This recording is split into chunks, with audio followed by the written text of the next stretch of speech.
जय श्री राम, जय श्री राम। अवतारों के नाम, रूप, लीला और धाम चार रूप माने जाते हैं। तो रामचंद्र जी ने नाम, जैसे राम का नाम, रूप जैसा लंबा, घोड़ों से नीचे हाथ, बढ़िया सुंदर रूप, नाम, रूप, लीला। लीला जो अवतरण हो गए, जो भी संसार में कार्य किया है उनको कहते हैं लीला। बड़े बड़े विशाल कार्य करे, राज्य की अच्छी स्थापना करी। धाम कहते हैं उस जगह, स्थान को जहाँ वह लीला कई अलग अलग धाम, जहाँ भी उनके चरण टिके वही धाम। अयोध्या में धाम और गंगा में केवट ने जो नदी पार कराया वही भी धाम। अलग अलग वन में जहाँ जहाँ विश्राम लिया वह भी धाम। जो कार्य किया उसको कहते हैं लीला। और धाम कहते हैं उस स्थान को। अलग अलग स्थानों में राम गए और सीता का हरण हुआ, बाली का वध किया और सुग्रीव से मित्रता कर गई। और सुग्रीव और बजरंगबली, अंगद आदि उनकी सहायता, उनकी सेवा से लंका में की विजय प्राप्त करी। और लंका में भविष्ण थे वो राम की शरण में आए। भविष्ण ने रावण को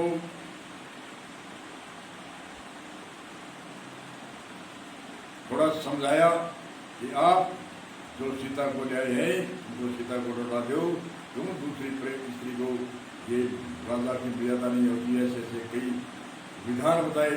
उससे गुस्से में आकर रावण ने भविष्ण के मारी लात और लात मार के मुक्त कर दिया और कहा देश से बाहर हो गया, देश निकाला, दे दिया उसको। तो भविष्ण अपनी माता के पास आया और माता के पास आकर गई। माता ने अपनी कथा सुनाई। माता ने कहा कि राम के पास में जाएगा तो राम आपको शरण में लेंगे या नहीं लेंगे। तो भविष्य ने कहा मैं यहाँ रह करके, और मेरी प्रजा है और यहाँ मारे जाएंगे, यहाँ दुष्टों का संहार होगा, राम का प्रहार होगा, आदि आदि मैं यहाँ देखूँगा, मैं किसके पक्ष में आऊँगा। इसलिए मैं यहाँ से मुझे देश निकाला भी दे दिया है। मैं राम की शरण में जाऊँगा और राम मुझे कैसे भी करके अपनी शरण में लेंगे। माता ने आशीर्वाद दिया भविष्ण की माता ने। और राम की शरण में भविष्ण गया। एक बार तो टोकने हुए कोई उम्मीदवादी गई, परंतु उसकी नम्रता देखे राम ने कहा कि ये हमारे शरण में आया है, इसी की सहायता करनी चाहिए। उसी दिन ही उसके संभाव देख करके उनको राजतंत्र दे दिया। जैसे पहले से जैसे कोई उम्मीदवार हमारे प्रधानमंत्री बनता है तो पहले प्रधानमंत्री की दावेदारी करती, वो चुनाव लड़ता है, इसी तरह से उसने दावेदारी राम ने घोषणा कर दी। भविष्ण लंका का राज्य करेगा, ये दावेदारी कर दी। इतनी शूरवीरता दिखाई राम ने।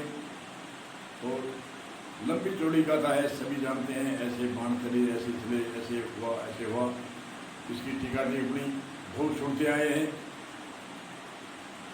और एक विद्वान हमारे भारत के अंदर 5 प्रकार के सिद्धांत हैं: द्वैतवाद, अद्वैतवाद, द्वैताद्वैत, वशिष्ठाद्वैत और शुद्धाद्वैत। अलग अलग मान्यता है।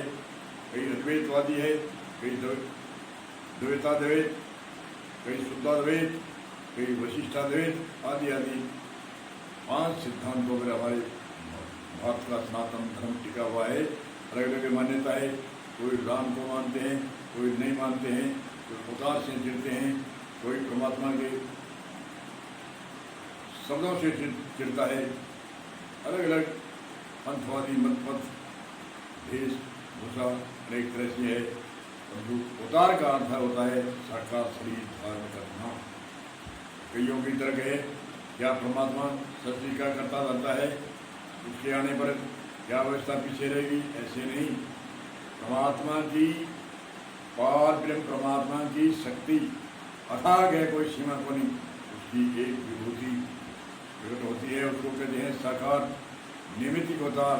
और निमित्त अवतार जैसे एक शक्ति प्रकट होती है, हिरण्याकश्यप को जैसे मारा था, थोड़े काम के निमित्त आए उसको कहते हैं निमित्त। और नित्य अवतार कहते हैं संत को, संत हमेशा ही नित्य अवतार होते हैं। इसलिए अलग अलग मान्यता है। आजकल अनेक जोगी जगम श्रेणा सन्यासी द्रवेश छठा दर्शन ग्राण खाता में मीना में, ये 6 मत पंथ संप्रदाय है। इनके 36 प्रकार की वेशभूषा है, 36 प्रकार की अलग अलग वेशभूषा है। वेशभूषा कोई अनोखी बात नहीं है, परंतु वेशभूषा में ही वे लीन रहते हैं कि वेशभूषा है वो सब कुछ। ऐसे नहीं, वेशभूषा तो कोई कैसा ही वस्त्र पहनता है, कोई कैसे पहनते हैं, कोई समय के अनुसार कैसे कैसे परिवर्तन होते हैं, बदलते रहते हैं। 36 प्रकार की वेशभूषा,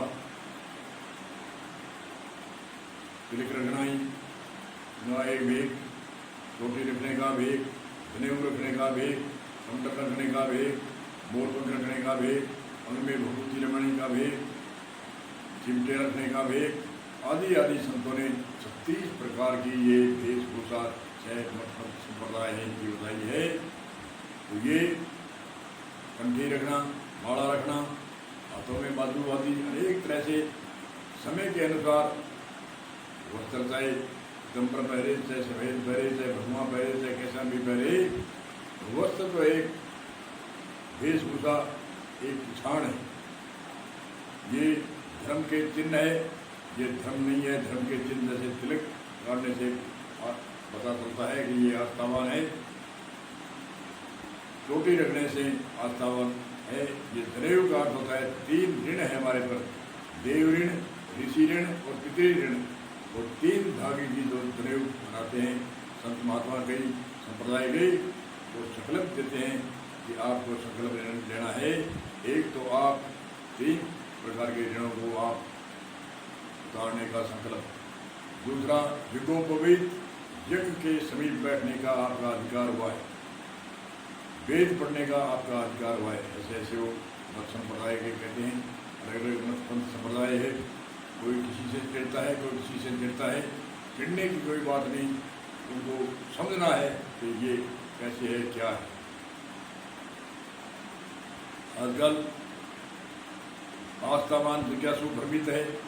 भ्रमित इसलिए है, अनेक पंथ संप्रदाय मत संप्रदाय है जो एक दूसरे से चिड़ मानती है, आपस में इकट्ठी नहीं होती, आपस में कोई एक दूसरे भी सीटा साटी करती है, आपस में मिलते भी नहीं और दूर रहते हैं तो एक से एक उनकी काट पास करते रहते हैं। ऐसे वो ऐसे हैं, वो ऐसे है, हमारे पास जो कुछ है वो सब कुछ है। पुराने समय में हम सुनते हैं 88 88 सप्तऋषि, भोऋषि, अनेक तरह से ज्ञान की जो चेतन यात्रा करते थे भारत के, तो अनेक संतों का सम्मेलन होता था, संतों का समागम होता था।